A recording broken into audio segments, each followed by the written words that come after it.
Hé, maman, vous avez honte de parler de Jésus. Hé, vous avez honte de parler de Jésus. Donc, quand vous parlez d'un sponsor, vous avez le courage. Vous avez carrément honte de parler de Jésus. L'être humain qui n'est que souffre et vit. Vous avez honte de parler de Jésus. Vous avez honte de lire la Bible. Mais pourtant, le païen, il prend son newspaper, il prend sa presse, sa revue. Il lit devant tout le monde. Mais quand ça devient la Bible, tout le monde, les regards sont placés. Est-ce que vous savez que vous savez ça, c'est le Saint-Esprit de Dieu. Sa majesté, le roi des rois. Hein? Tu as honte de prier Jésus. Pas de prier Jésus, de lire. Hey. Tu sais ce que le Seigneur dit? Tu sais ce que le Seigneur dit? Dans le livre de Luc 10 au verset 26. Il dit, quiconque aura honte de moi au milieu des hommes, le Fils de l'homme aura honte de lui également auprès de son Père. Qui peut te faire avoir honte de Jésus? Celui-là qui vit à cause de Jésus, qu'il soit païen, qu'il soit chrétien, qu'il soit bishop, archibishop, qu'il soit, je ne sais pas trop comment dire, même les satanistes, qui peut vivre si Dieu ne permet pas? Vous parlez de quoi? Sa majesté le roi des rois. Tu ne peux pas lire ta Bible même quand tu es en train de voyager. Tu n'as pas eu le temps de lire la Bible, tu as été pressé pour aller au boulot. Pendant que les gens prennent la presse, la revue de presse pour lire, tu as ta Bible, tu médites, tu lis, freely, sans stress. Ah non, non, non, non, non, vous ne savez pas ce que vous perdez là. Vous ne savez pas ce que vous perdez. N'aie jamais honte de lire la parole de l'Éternel. N'aie jamais honte du Seigneur. Parce que tout ce qui est dehors là, il n'y a rien qui te donne la vie. Jésus-Christ est le chemin, la vérité et la vie. Il n'y a rien qui te donne la vie. Tu vas aller crâner devant quelqu'un qui ne te valorise même pas. En abandonnant même Jésus, Jésus va toucher son cœur, il va te barrer. Et ce n'est pas le langage comme ça que doit me parler. Je ne suis pas ici pour parler des gens pour aller de part et d'autre pour que après ça on parle de... Non, je ne suis pas là. Moi, je parle des gens qui sont engagés dans des relations sérieuses. Que tu vas avec quelqu'un comme ça, comme ça.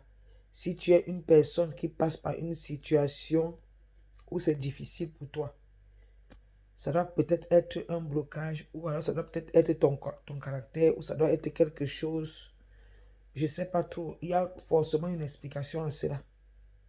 Mais je vous assure, si tu veux être en alliance avec le Seigneur n'aime pas le désordre. Case-toi. Marie-toi avec quelqu'un. Ne pas te marier avec celui qui te donne mal à la tête, qui te fait mal à la tête. Parce que maintenant, s'il commence à te faire ça, hey, tu vas regretter après.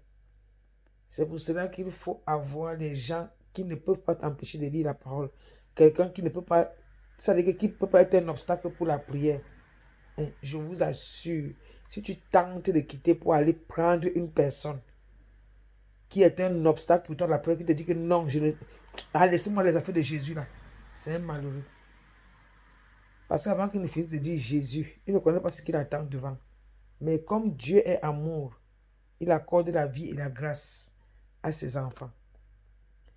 Ne reste pas dans un endroit où, quand tu restes là comme ça, il faudrait que il y a des maisons. Vous n'êtes jamais entré dans une maison où quand tu entres dans la maison là, tu sens la paix.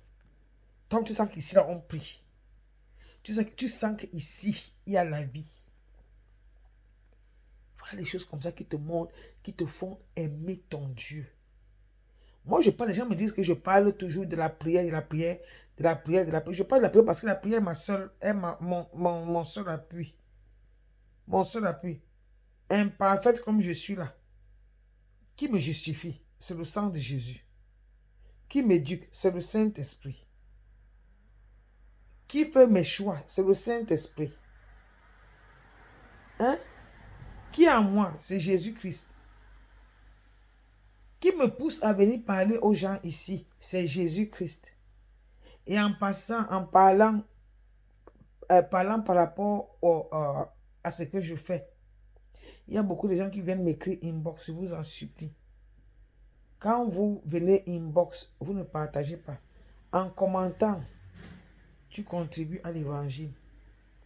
Parce que même si les gens voient et qui ne commentent pas, parce que ça dépend de chacun, il y a des gens qui ont le courage de commenter, il y a d'autres qui n'ont pas le courage de commenter, mais commenter pour plusieurs raisons. Un, m'encourager, ok, pour que je puisse connaître de quoi est-ce que je peux partager. Comme là maintenant, les gens ont parlé d'un sujet que je vais venir maintenant, on va essayer de parler de ça. De deux, il y a une personne quelque part qui est dépressée. Il passe par une situation terrible. On parlera de la dépression plus tard.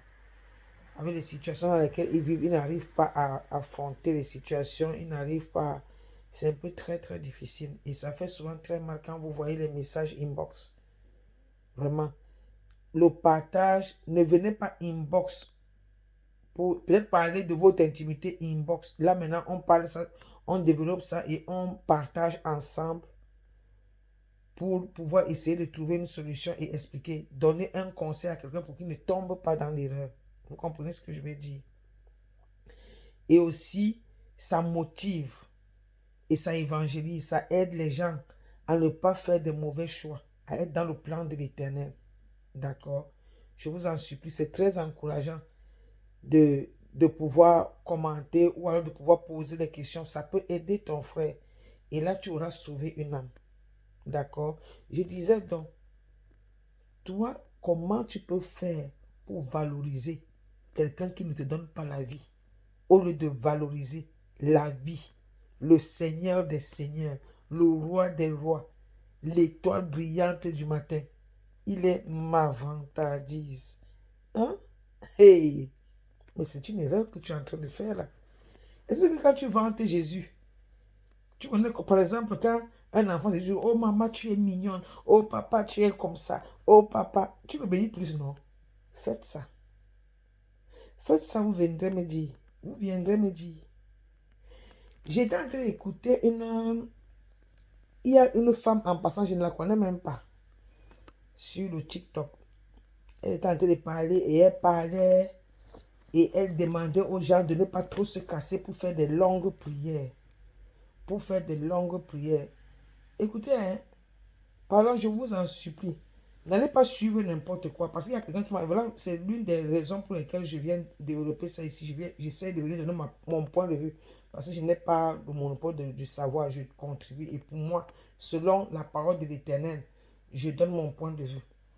Quelqu'un m'a écrit inbox en me disant, est-ce que c'est mauvais quand on fait une courte prière? On fait des courtes prières ou alors on fait de longues prières? Non, ça dépend. Hein. Ça dépend. D'abord, la perfection, ce sont les longues prières. Pourquoi? Avant d'abord de parler de longues prières, je vais d'abord commencer à dire que moi j'ai commencé avec la prière normale. Une prière sincère de cœur. Je parle de la prière parce que c'est la prière qui équilibre ta vie. Tu ne peux rien faire sans Jésus. Tu ne peux rien faire sans la parole de Dieu. Il n'y a pas deux chemins. Que tu sois de telle religion, que tu sois de telle religion, le salut c'est Jésus. C'est lui seul dans tous les livres sacrés qui reviendra pour enlever son peuple, enlever ses enfants. Donc je ne m'amuse pas avec ça. Moi c'est mon standard et c'est mon appui. Donc comme je t'ai en train de dire, les courtes prières, la plupart des gens, ce sont des gens qui commencent. Et quand ils commencent aussi à lire la parole de Dieu petit à petit. Et Dieu connaît chacun de nous. Il connaît celui qui doit passer par la longue prière. Et il connaît celui qui doit passer par la courte prière. Maintenant, la longue prière, elle est bonne. Pourquoi? Parce qu'il n'y a pas un seul endroit où quand il fallait débloquer et déraciner les situations, on avait fait une courte prière. Jésus-Christ a dit dans le livre de Matthieu 26, au verset 40, celui qui a la possibilité de lire, et c'est bon quand tu écoutes comment tu vas vérifier toi-même. Il a dit, parce qu'il était là, il recevait les anges, Et il avait demandé à ses disciples de prier pour lui. C'était à quelques jours de sa crucifixion. Et il a demandé aux disciples, priez pour moi. Les disciples se sont endormis. Et il a dit, vous n'avez même pas pu prier pour pendant 1 heure de temps. C'est pour dire que le minimum d'une prière, c'est 1 heure de temps. Quand les gens, vous voyez comment quelqu'un vous vous sentez subitement bien et tout ça, machin, truc, quelqu'un passe par le stress et tout, après subitement tu es bien. C'est quelqu'un qui priait dans le monde entier. C'est quelqu'un qui priait en langue. C'est quelqu'un qui était en train de prier pour te soutenir. Parce qu'il prie. Et ça, c'était la prière d'intercession. Je vais vous poser une question. Vous pensez qu'une personne, un sorcier qui se rassure que chaque nuit il sort, il renouvelle son pouvoir, pendant que toi tu dors, et qu'il te donne le sommeil pour que tu ne te lèves pas, parce que c'est que si tu commences à prier, le feu là maintenant, tout ce qu'il a lancé doit retourner à l'envoyeur. Voilà pourquoi on demande aux gens de ne pas dormir sans prier, de ne pas se réveiller sans prier, de remettre sa journée entre les mains du Seigneur. À force de le faire comme ça, là, tu détruis l'autel au fur et à mesure, et ça tombe, et après ta vie change. En lisant ma parole, bien sûr, et en dressant ta vie. Hein? Vous croyez qu'une personne qui l'a fait depuis la naissance, c'est 15 minutes de prière qui vont faire quelque chose? Non, attends. Jésus, puisqu'il priait, il a prié combien de jours? 40 jours dans le désert. Moïse a prié pendant combien de jours? 40 jours. Quels sont les gens qui viennent vous parler sans... Accrochez-vous sur la parole de Dieu. Ah, vous vous blaguez. Accrochez-vous. Le péché que tu n'arrives pas à laisser là, tu ne peux pas laisser ça seul. C'est à force de prier, prier. Lire la parole, lire la parole, lire la parole. Et éviter, demander au Seigneur de te donner la force de ne pas tomber dans cela. Même si quelqu'un prend le téléphone pour t'appeler, te dit, viens, j'ai 1 million à te donner, 2 millions. Ne regarde pas les 1 million là, c'est ta vie. Tu ne sais pas pourquoi il te donne l'argent là. Même si c'est qui n'est pas sorcier, le fait seulement d'avoir eu un rapport, vous formez une chaise, c'est démon, tu le contactes. Que tu le veuilles ou pas. Et les choses vont s'appuyer. Si je mens, depuis que tu as eu l'argent, tu as fait quoi avec? Hein? Pardon, cherchez la bonne part. Concentrez-vous sur Jésus. Ce qui donne, ce qui gagne avec Jésus-Christ, c'est la patience. La patience, la prière. Dieu va t'aider et tu vas t'en sortir. Mon frère, l'homme ne donne pas la vie à l'homme. C'est Jésus qui donne la vie. Pour vous dire quoi? Pour vous dire que partout dans la parole de Dieu, le Seigneur va jusqu'à parler des jeûnes et des prières. Et il y a une partie dans la Bible, je ne sais pas, je n'ai pas noté ça. Il disait, ce genre de démons ne sortent que par le jeûne et la prière. Si tu dois intercéder dans le monde entier, parce que Dieu, il a une raison de te bénir. Je ne sais pas si vous comprenez. Quand tu t'occupes de son peuple, la prière est plus, ça veut dire que tes prières sont plus vite exaucées quand tu es dans l'intercession que quand tu pries pour toi-même. Parce que quand tu pries pour toi-même, c'est pour toi. Dieu va dire, mais quel est le business qu'il veut gagner? C'est pour toi que tu pries. Mais si tu commences à prier pour les prisonniers, les sans-abri, les innocents, les veuves, les orphelins, les déprimés, ceux qui passent par la dépression, les confus, les fous, comment on appelle encore ça, les enfants battus, maltraités. Pendant qu'on est en train de parler, nous sommes en train de parler, il y a un enfant qui est modesté quelque part. Non, il y a toujours le sujet de prière. Hey, Jésus, je n'arrive même pas. Quand je vois seulement ça, je n'arrive pas à... Non. Donc, nous devons nous lever et prier. Ne suivez pas les gens qui disent que la prière, il ne faut pas faire de longues prières. Tu n'es pas obligé de le faire si tu n'es pas conduit par l'esprit de faire une longue prière. Mais il vaut mieux prier que de ne pas prier. Mais l'idéal, c'est qu'il faut développer la vie de prière. Parce que la vie de prière provoque le parler en langue. Et le parler en langue, en le faisant, il s'éteint tout ton environnement. À cause de ta prière, tu sauves tous les voisins. Parce que ça devient un feu qui s'allume, et qui te protège. Ne suivez pas ce qu'on vous dit dehors en vous disant que non, on n'a pas besoin de prier. Allez dans tous les passages de la parole de Dieu. Quand on disait, Daniel priait combien de fois par jour? Vous connaissez le nombre de fois qu'il priait? Et est-ce que vous croyez qu'il priait 15 minutes? Non. Tu ne peux pas te placer que tu te lèves, tu commences à prier, après tu baisses la tête, tu commences à prier, tu te lèves, tu baisses la tête, tu parles à un Dieu, la langue même que tu es en train de parler, tu ne comprends pas la langue à laquelle tu parles. Dieu est ton Père. Parle avec lui.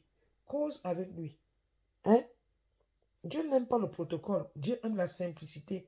C'est pour cela qu'il commence, il prend des choses folles pour les faire asseoir parmi les grands. Là, on n'espérait pas. Les rejetés, ce sont des enfants de Dieu. Les déprimés, ce sont des enfants de Dieu. Les paix, je ne peux pas les prononcer. Ce sont ceux, il y a beaucoup de gens qui sont passés par des situations, ils étaient obligés de le faire pour vivre. Mais quand tu pars avec un cœur repentant, il n'y a que Dieu seul qui te donne la solution et il est ton chemin pour te faire sortir de cette situation. Donc, je vous encourage aujourd'hui à faire des prières et à développer la longue prière. Et vous verrez que les choses vont vraiment changer. Quand vous êtes dans l'esprit, vos enfants aussi sont dans l'esprit. Souvenez-vous, chacun répondra de ses actes. Si tu es un parent qui n'a pas connu Christ, quand l'enlèvement arrive, ton enfant aussi va échapper. Pourquoi? Parce qu'il n'a pas en lui l'esprit de Dieu. Et ce n'est pas bon. Commençons à nous réveiller par rapport à ça et transformons nos vies. Que le Seigneur vous bénisse.